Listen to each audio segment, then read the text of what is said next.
In 1990s London, staff and customers of Barclays Bank and Sainsbury's supermarket were terrorized by a cunning and bizarre bombing and extortion campaign that left police and psychologists baffled. Known as the Mardi Gras Bomber, after the code name the offender used in communicating his blackmail demands, it would take 4 years to unmask the man who was described by police as a callous, calculating individual who was wholly indifferent to the possibility that his devices might cause death. The first bombs had been sent to 6 branches of Barclays Bank in North and West London on the 6th of December 1994. The unusual design, including shotgun cartridges and bullets triggered by springs, seemed to rule out a highly skilled bomb maker. Nevertheless, they were effective. 2 of them exploded, one injuring an employee of Barclays. The homespun devices left police with a potentially vast number of people in the frame. As one detective admitted at the outset of the operation, if it's a disgruntled bank customer, that gives us about 10 million possible suspects. Shortly after the initial bombs were sent, the extortionist contacted Barclays with his demands. Credit cards were to be made available to him so that he could receive money anonymously. The bank refused, passing the letter on to the police, who tried to negotiate clandestinely through coded messages to Mardi Graham in the Daily Telegraph personal ads columns. Having been rebuffed by Barclays, the bomber directed his campaign at random members of the public, presumably to show he meant business. Devices were sent or delivered to private addresses, businesses, and telephone boxes in London and the home counties. Then suddenly, the campaign ended, only to restart dramatically a year later in January 1996, when a device exploded in a West London street. The bomber contacted the Daily Mail, stating in a letter, "Mardi Gras is the code name of a small group of Barclays Bank victims who are in the process of reversing the tide of fortune in their favour after a year of inactivity. Our earlier devices were designed as frighteners to demonstrate political will, ability to strike, and access to a constant supply of explosive material. We are amazed that a bank or company appears to be able not to care who gets injured and get the police to keep quiet about it." Threats of future action were promised a week later, with another statement. "The targets will be Barclays customers going to or from a bank, cash point, and/or followed home for residential strikes."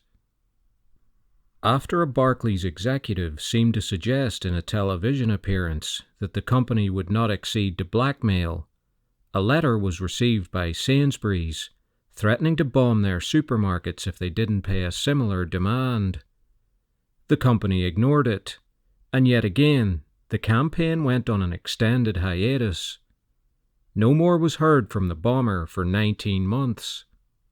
The campaign resumed in November 1997. Devices were planted hidden in video boxes for the Steve Martin film Grand Canyon, with stickers on them offering a £5 reward if they were returned to Sainsbury's supermarket branches. Police couldn't understand how the bomber was not on closed-circuit television near the scenes of the bomb plantings.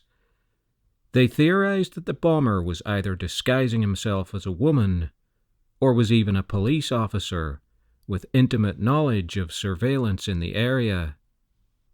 Criminal profilers suggested that the man would be an obsessive grudge bearer, whose grudge would be petty, such as being refused a credit card by Barclays or short-changed in Sainsbury's. He would be quiet, embittered, and middle-aged. The police were flailing, though. even sending armed officers to take down a man seen behaving strangely behind a Sainsbury's, only to find out that he was a rat catcher. In the end, the bomber caught himself. In desperation, the police authorised £20,000 to be put into an account. A 1,000-strong team of officers was watching cash points around the capital, with an alarm system that would be activated when the associated PIN number was entered. On Tuesday the 28th of April, 1998, the alarm went off and the police pounced. There's lots more to come in this video, but please consider subscribing, and please consider supporting my work with a PayPal donation. The link is in the description. Thank you. The man who had fallen into the trap was 60-year-old Edgar Pierce. He had indeed had a past dispute with Barclays Bank. At the time of his arrest, he was unemployed and divorced, living in the affluent area of Chiswick in West London. Pierce had had an earlier career in the advertising industry, but his life spiraled downhill following health problems, alcoholism, and divorce.